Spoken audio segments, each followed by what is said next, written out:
অসংখ্য ধন্যবাদ আমাদের ত্রিপুরা রাজ্যের माननीय मुख्यमंत्री श्री डॉक्टर मानिक शाह जी के।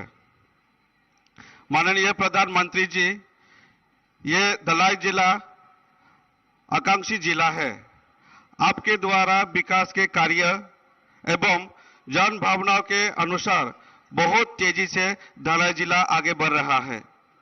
अब मैं विश्व नेता, देश के यशस्वी प्रधानमंत्री, हम सब लोगों के प्रिय योग पुरुष आदरणीय नरेंद्र भाई मोदी जी से विनती करता हूं, इस विजय संकल्प सभा को संबोधित करें।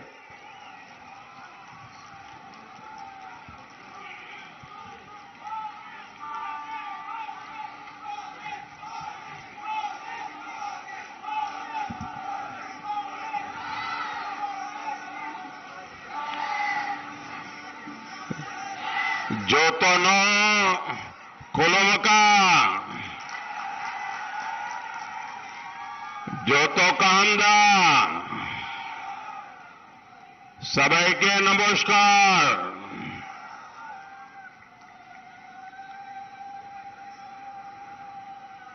त्रिपुरा चुनाव की मेरी ये पहली जनसभा है। यहां मैं देख रहा हूं कि इतनी बड़ी संख्या में जहां भी मेरी नजर पहुंच रही है, लोग ही लोग नजर आ रहे हैं। वहां ऊपर भी लोग खड़े हैं। आप इतनी बड़ी तादाद में हमें आशीर्वाद देने के लिए आए हैं। हम सबको आशीर्वाद देने के लिए आए हैं। मैं आपका हृदय से बहुत बहुत आभार व्यक्त करता हूं। बहुत बड़ी संख्या में जनजातीय समाज के मेरे भाई बहन वे जब आशीर्वाद देते हैं तो उन आशीर्वाद की पवित्रता, उसका सामर्थ्य कई गुना बढ़ जाता है।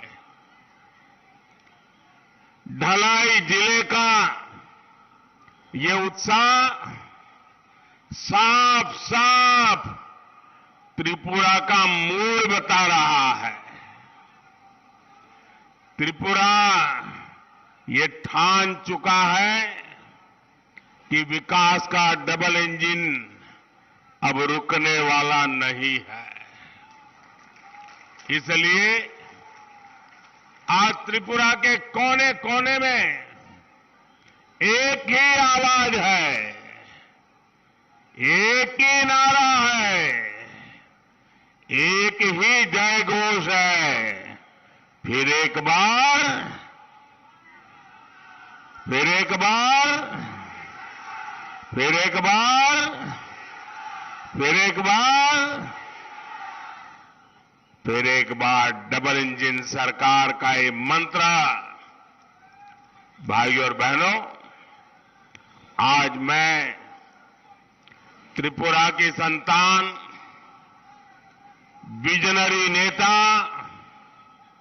नरेंद्र चंद्र देव वर्मा जी, उनको भी आदरपूर्वक याद कर रहा हूं। हम सब उन्हें एनसीदा के नाम से बुलाते थे। त्रिपुरा के विकास को लेकर अक्सर मुझे उनसे बहुत कुछ सीखने समझने का अवसर मिलता था। आज एनसीदा हमारे बीच नहीं है, लेकिन उनकी यादें हम सभी के बीच है और आने वाले समय में भी हमें प्रेरणा देती रहेगी। मुझे संतोष है कि देश ने उनके योगदान को सम्मान देते हुए इस वर्ष उन्हें भारत का बहुमूल्य ऐसा पद्मश्री का सम्मान दिया। ये हमारा सौभाग्य है।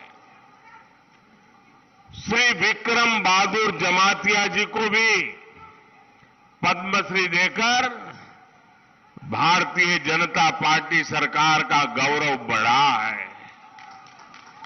भाजपा सरकार ने कोशिश की है कि त्रिपुरा और राष्ट्र के विकास में जनजातीय समाज के योगदान को पूरा देश देखे, पूरा देश जाने।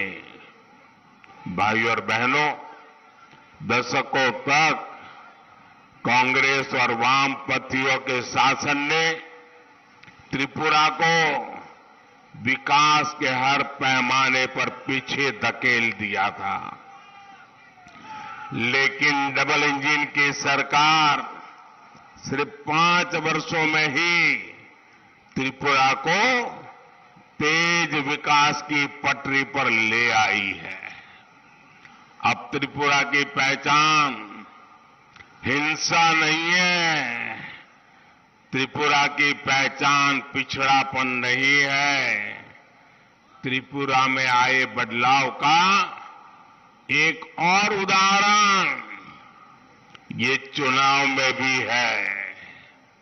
आज आप देखिए, त्रिपुरा में चुनाव हो रहे हैं तो हर पार्टी का झंडा दिख रहा है। 5 साल पहले क्या किसी और दल को अपना झंडा भी गाड़ने दिया जाता था क्या? त्रिपुरा में ज्यादातर जगहों पर पहले एक ही पार्टी का झंडा फहराने की इजाजत थी। उनके लोकतंत्र की ये डेफिनेशन थी। बाकी कोई हिम्मत नहीं कर सकता था, और अगर किसी ने अपने घर पे झंडा लगा दिया तो घर के घर जला दिए जाते थे। आज भाजपा सरकार ने डर, भय और हिंसा से त्रिपुरा को मुक्ति दी है। साथियों, पहले त्रिपुरा में जीवन के हर बात में एक शब्द सुनाई देता था, चंदा। कुछ भी हो, चंदा। गाड़ी लाए, चंदा। घर बना रहे हो, चंदा।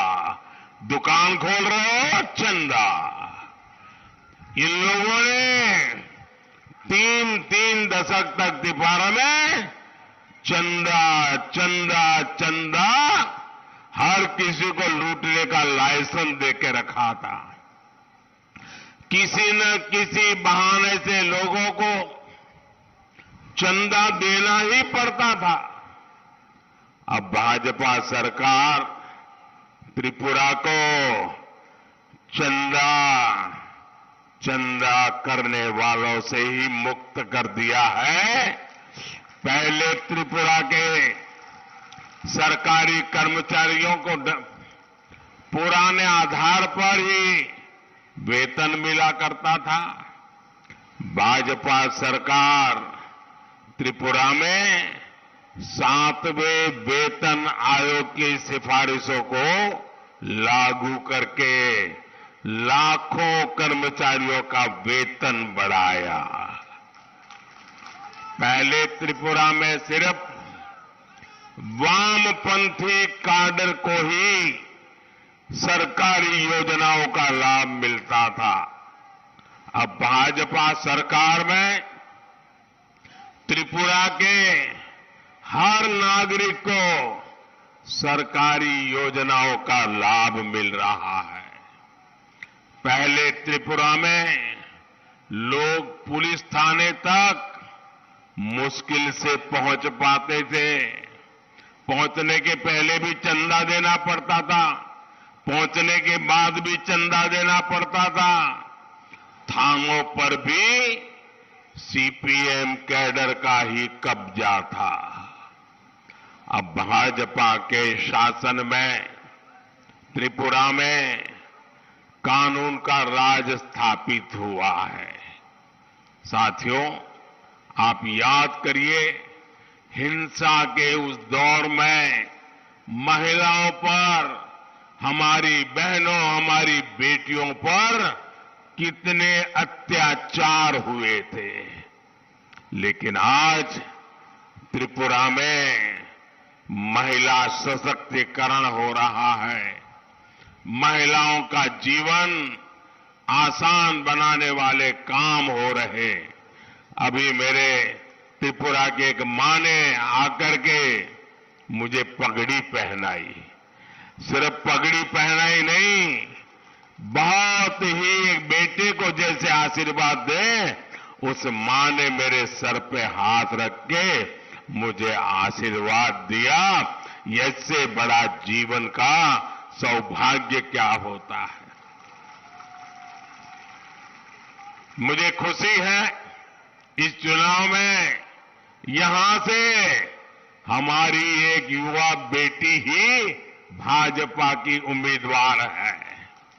साथियों, पहले की सरकारों के दौर में ढलाई भारत के सबसे पिछड़े जिलों में एक था। लेकिन डबल इंजन सरकार ने ढलाई को आकांक्षी जिला घोषित किया और विकास के हर पहलू पर ध्यान दिया।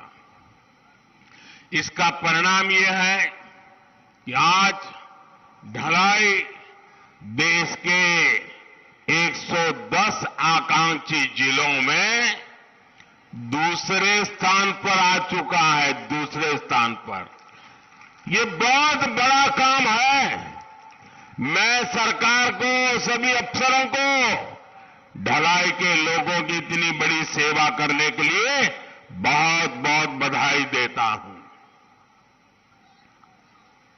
भाइयों और बहनों, मुझे खुशी है कि आज ढलाई के साथ ही पूरे त्रिपुरा में विकास के हर पैमाने पर प्रगति दिखाई दे रही है।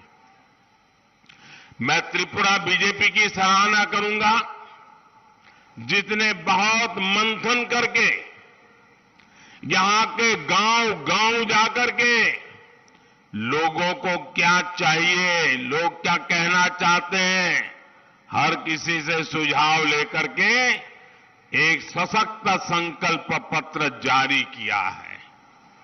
ये संकल्प पत्र साबित करता है कि भाजपा जो कहती है वो वही होता है जो आप चाहते हैं, और भाजपा वही करती है जो आपकी प्राथमिकता होती है, आपकी जरूरत होती है।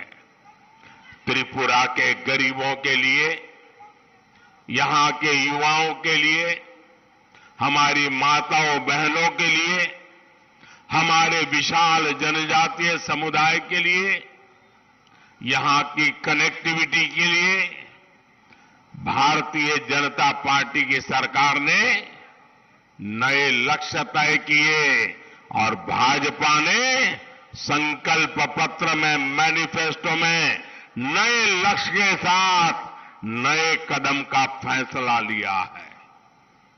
मैं हमारे मित्र और यहां के जनप्रिय, लोकप्रिय मुख्यमंत्री माणिक साहा जी, प्रदेश भाजपा के सभी साथियों को भी इतना बढ़िया संकल्प पत्र देने के लिए बहुत बहुत बधाई देता हूं। त्रिपुरा के लोगों को याद रखना है, 16 फरवरी को आपका एक एक वोट भाजपा और उसके सहयोगी दलों को ही देना है। आपके एक वोट की शक्ति से ही त्रिपुरा वामपंथियों के कुशासन से मुक्त हुआ है।